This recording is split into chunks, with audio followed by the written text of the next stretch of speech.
situations. And basically, the government of India was basically telling many of the states, we don't trust you. That's why they were given that constraint. So there's always the possibility there that was happening. So what about this language, my last 3 minutes? I'm saying we have to think about the discrete components that we manipulate when we're looking at the locations of any resources.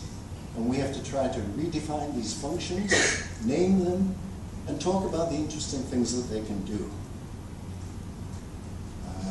And then there's no mystery to what these are, the locations of the facilities, the locations of places that could have facilities, spatial constraints that you might have, and of course, whatever area you're looking at here. And I'm saying some particular interesting functions are, what's the cost if a particular location is dropped? What's the return, the advantage that you might have if one is added? What's the net change if you exchange one for another? These are what I mean by discrete functional elements. These are examples of if you drop, the cost if you drop, the order of the locations, what costs the most, what costs the least, which location if you drop has the minimum cost. We can look at the ads from the other point of view. What do you get in return? And similarly for the exchange. And what you come back to is this idea that these are the basic arguments. The functions are what you're doing to the locations. We just talked about dropout and exchanges in the first row. But then we can go down the other rows, which I don't have time to do now, but you can see that you can have discrete things that you can say about these. And so what we're saying is when we did the Indian study, we did the blues. We talked about adding to an existing set of locations.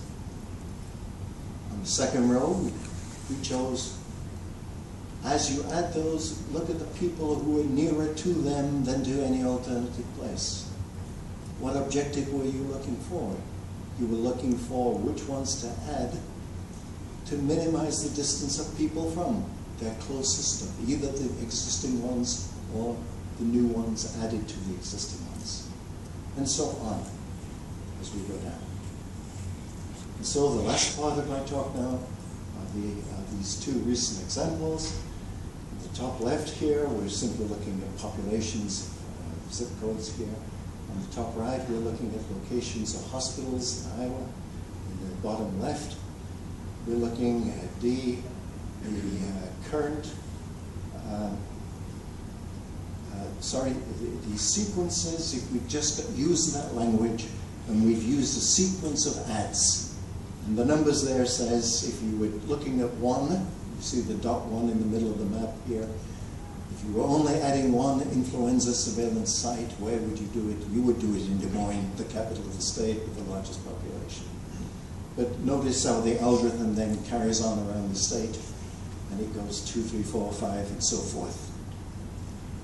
And what we gave to the Iowa Department of Health, who was interested in developing its influenza surveillance system, is we gave it a little website, and we said, what you should do in the future is stop giving out these ads that says to doctors, please join our influenza surveillance network and start sending your data to us. Because what I said to them, if you use that as your rule to make your location of these resources, because they are resources, they're sending their data to a central source, we know in geography what kind of map you're going to get. Most of you are geographers in this room. You know what kind of map you get, right? It's a clustered pattern, isn't it? Any kind of diffusion process in which people volunteer. One person volunteers, some people near that person will also volunteer. You won't get a good pattern. So we said to the Iowa Department of Health, we give you this algorithm. It tells you what's the next best place that you would like to have someone adding to your resources. Then you get and see if you can recruit someone from there. If you fail, you look at the next site on the web. That's the language that I just talked about, see? And that was our implementation. It was published in the American Journal of Epidemiology a couple of years ago. That's part of it, but I skip it here. And the final example, as I finish here, is we're looking at stroke centers. Many of you may know that stroke centers across the world now, especially in developed countries, are developing very fast. We can save stroke patients far better than we could 10 years ago. I don't go into exactly what we do to do that. But again, we sold, in this case, the American Society for Stroke People. And this was published in January in the journal Stroke. And again, it's using this language of you need to add new sites in a rational fashion to the particular set of stroke centers that you already have. And the American Society for Stroke Specialists have adopted this, published in their journal. I have a few slides that I'm not going to go through here because they try to pull together what I've said. And I've said what I've said. But the main thing that I'm saying that I want to repeat is that we need to be looking at the preferences of people. That you say, well, of course, we know that. But I don't think we know well. We've forgotten, I think.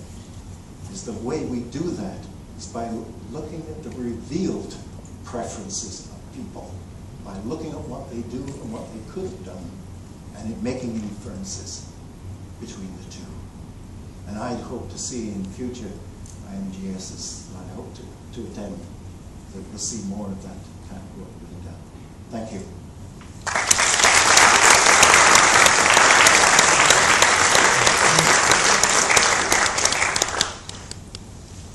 I think there's time for comments and questions. Yes? You alluded to the decision process involving physicians in one of your last panel. Determining what the patient behavior is often precluded by the behavior of the physicians. Is that a complication that your approach entertains? The question, in case you were in the back, the question was that when consumers make decisions, their decisions are sometimes precluded by the decisions of the providers, and of course that's true.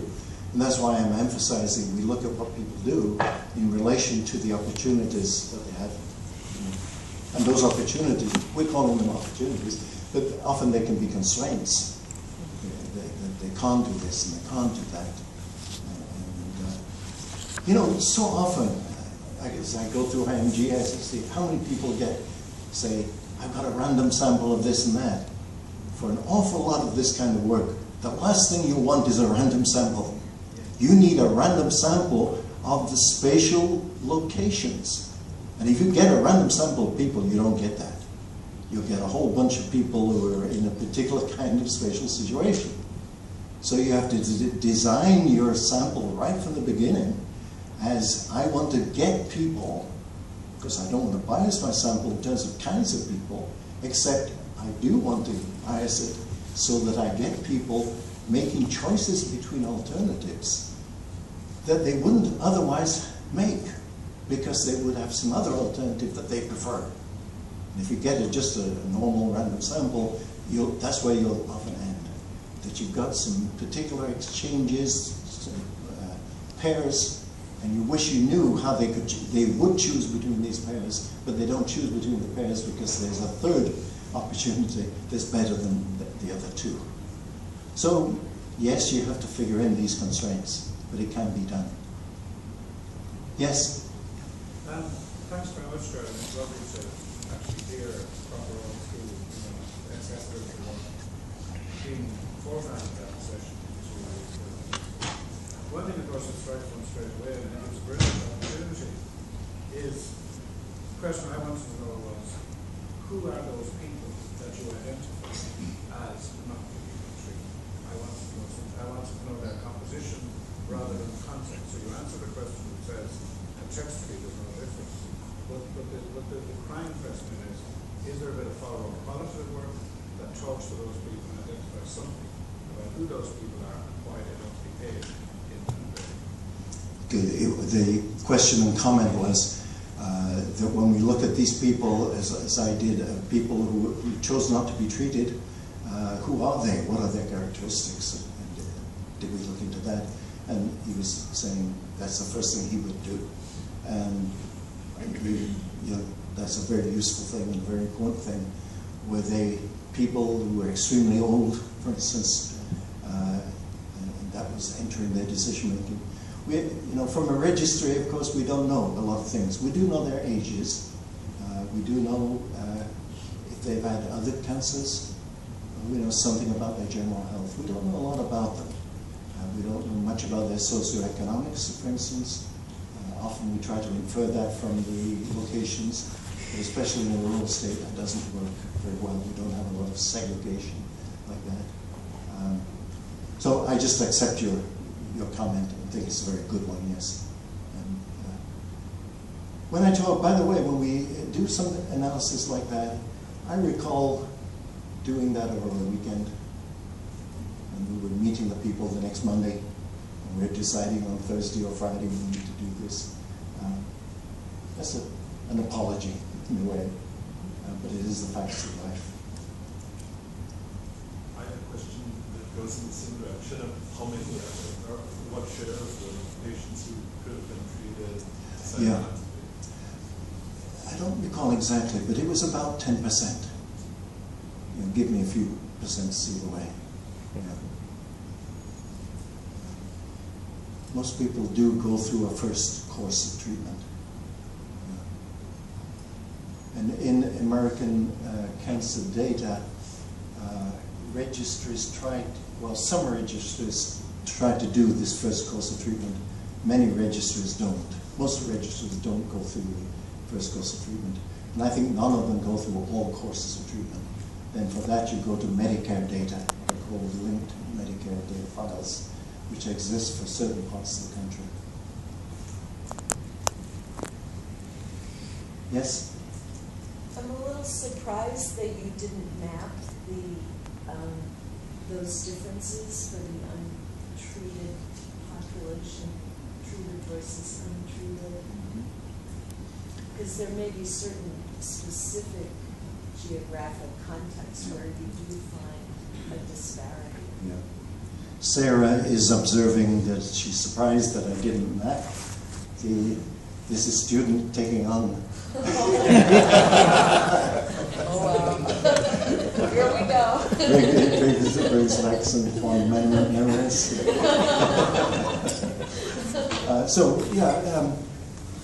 If there had been differences, we would have been immediately saying, where, because we would have wanted to know where are these people who are behaving differently. But since the result came out as there are no difference, I didn't see the need actually to do that. But I'm always in favor of saying, the time-honored method of residuals, what would you expect and what you get is always a very good thing to be doing. Yes? Related to that, at some distances, the difference is a little bit larger than it is in others. And so that makes Sarah's question even more relevant. Mm-hmm. In other words, the similarity is not uniform across the entire spectrum. Mm-hmm. And so it would be very interesting to look at where those differences are a little bit significant, a little bit larger than the others. Okay. As we look at the particular 6 cancers, we begin to see some differences, but you also begin to get into the very small numbers. Sure. The one I showed you was for all cancers. Okay. And so that was a very robust, I think, finding. I should also point out, by the way, that we have lots of discussions about what maps we are able to make. And we are not able to make any map in which there is a point-to-point piece of data. That's why when you saw the maps, what the maps say is this is how far people from that area are. I was once at a point where I was in, as you know, the last 48 hours when you're proofreading an article, and I had what we would call a spider map, showing where people were diagnosed with cancer. And I sent the proofs to the director of the Iowa Cancer Registry. And I got this phone call, and Jerry, you can't publish this map. And I was in my 48-hour period. And I had this spider map showing where people were diagnosed. And he said, look, we promised not only the cancer patients that their records will not be divulged, but we promised the hospitals. And when I look at these lines, it's telling the details of the hospital. And we promised confidentiality to the hospital as well as to the patient. So, what did I do? Anyone? What could I do? I'm in a 48-hour period. First thing I do is pick up the phone. Who do I call? My research assistant. And I say, get that matrix from which we had those spiders. And now do a spatial filtering of that data. And from there, the filter show me what the average distances of people went. And we published the map. We made it in those 24 hours, and that was the map that got published. And if you think about it, it is telling the same kind of data that you want a person to infer. Because when they look at the spider, they're seeing the crossing of these lines, which is telling you, of course, that people are not going to the same place. Some of them are going far, some of them are going to the Mayo Clinic, and bypassing lots of other local areas. But also when you get it down to and compress it and make it into average distance, you start seeing that there are these rural areas where these average distances are much longer than where the local places are. They're going far. You can communicate the same message. The confidentiality of this data is a very big deal. I think we've used our time. Thank you all. Yeah, let's thank you.